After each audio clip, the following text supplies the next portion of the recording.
obviously, with the other kind of codes playing a key role. That was a big influence. Parents, what they have said about, all the trending topics, what's going on right now, was said in the interviews. So they all have, have clear perspectives on it based on, their experiences. They're a lot older than us, and we have seen a lot of progression in I'm 21 years old. In the 21 years of life, then a lot of them had seen in that time span. So things are changing quickly, and it's obvious from what they say about it that it kind of is new to them. It's just new. In some places, and going back to that regional kind of theme, I guess, some places are influenced a lot more by tradition and by religion and family beliefs and values. So they take a kind of more holistic view. In a few interviews, that was more the Midwest and the South, very conservative viewpoint of things, I guess you can say, at a general level. Whereas Portland, Eugene, kind of where we are, our region is generally considered a lot more accepting and liberal. So I kind of used that in my codes as well, and kind of made the point there of kind of what we had already talked about in class, but adding my own as well. And then also a code that I added was, sorry, just flipping through my papers here, was privilege. So the idea of privilege and what it means, not necessarily the common belief or what we've talked about in class. Everybody knows about white privilege, and it is a thing, of course, but people don't realize that every kind of race, gender has a privilege, whether it's good or bad, or whether it's wanted or not. They all do have one. So Anders made up the point in my interview how we're talking about Caitlyn Jenner and Rachel Dolezal, how kind of society, talking about kind of a tomboy as an example, how society sees a tomboy as a good thing. She kind of fits in with one of the guys. She's athletic, cool, but an effeminate man, somebody that's not masculine, a boy that's not masculine, is a bad thing. It's seen as the worst thing possible, like as shown by examples in class. So the idea of losing or kind of giving yourself a new privilege is like new to people, even though Caitlyn Jenner, it's becoming more accepted because of people like Caitlyn Jenner and the gay rights movements and transgender movements, trans rights movements that have been happening recently. Whereas with Rachel Dolezal, there has been no movements of any kind towards transracial identity. And so as soon as the media and the mass population realized she was giving up her white privilege, it was like no, because there's no backing towards, there's no institution to kind of back her in that regards, to losing that, to switching privileges and switching how society views them. Whereas transgender and gay rights have made more of a stance on this and made it more popular in society, in our generation's view of it. Sorry, I don't know how long this is supposed to be, but I'll keep going. What themes arose from the transcripts? Well,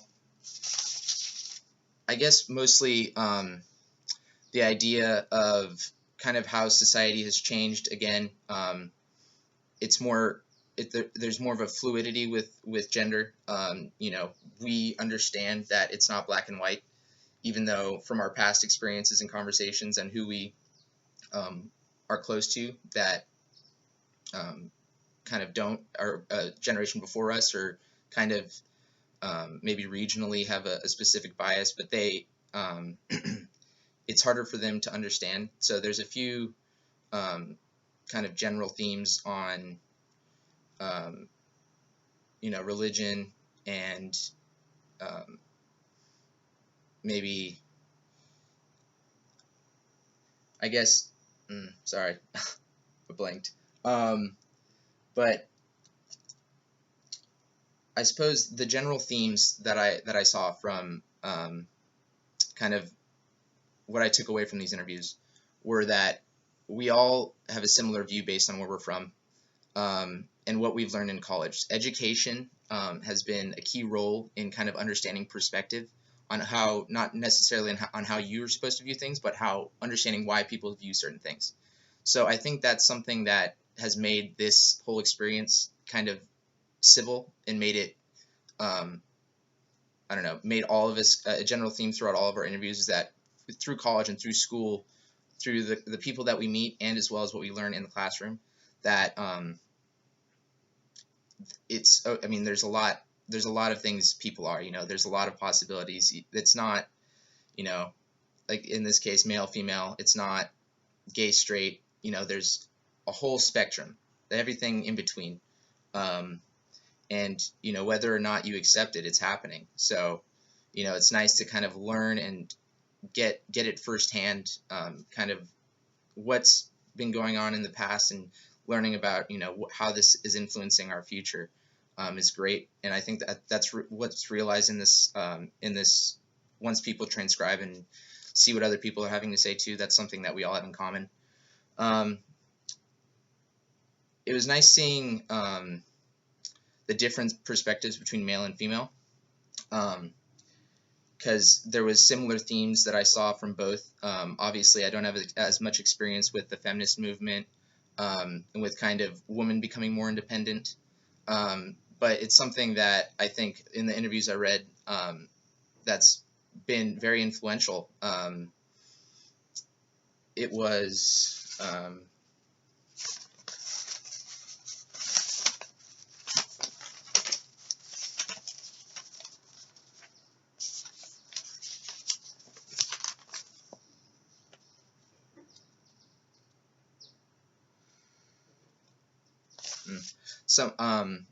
it doesn't say her name, but somebody in our class, I apologize for not catching her name, but she has identified as a single mother, and it's interesting to me that her viewpoint on this is that she can change, or she doesn't have to be reliant on anybody. She can be a single mother and go to school and support her child on her own, which is a viewpoint I think that wouldn't have existed 20 years ago. It wasn't. It wasn't the fact. It wasn't how things were looked at. So it's interesting kind of seeing that perspective on how just a living proof of how this feminist movement has changed. The women's rights movements in the 70s going to the feminist movement, how that's changed the viewpoint of women, which is great. I mean, it's new to me because I've not talked about this or seen any firsthand proof of it. So it's nice to be able to see that, and I think that was a common theme throughout all the interviews. And then, what can and cannot be learned from the ethnographic interviews? Again, these are all similar questions, so I'm kind of answering myself. But I think it shows that our society, or our generation, is basically more liberal and accepting, I think, than any past generation or any any other society, or how we are now is the most accepting that we've ever been. Even though that changes from place to place, obviously, but generally, I would say, based on these firsthand interviews, that we have a general understanding and love and appreciation for who people truly are and who they should truly be, which is great. I think it'd be interesting to interview somebody who's kind of an expert in the subject, so maybe get some quantitative data to go along with this qualitative. So maybe get some statistics on maybe a survey information on how viewpoints have changed over time. But there is a common theme through these interviews of society's kind of hesitance to change tradition, and gender has traditionally been male or female. So it's as proof through the feminist movement, which I just talked about, how it took 40 years, but progressively it's gotten better and better. It's interesting how that time frame has shrunk significantly with gender, with realizing acceptance of gender, and how gender roles are,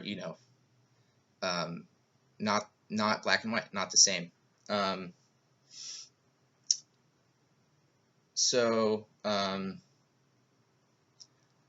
I guess wanted to close out with I guess an appreciation for kind of how people think about this. I mean, it's something that people are afraid to talk about. So obviously it was a requirement for class, but it's great to get different people's information, whether, everybody's different from everybody else. So people that have had different experiences, it's nice to I don't know, get to talk to them as well as read about the conversations that they had about this topic. Yeah, thank you very much. I hope this isn't long enough, or this isn't too long.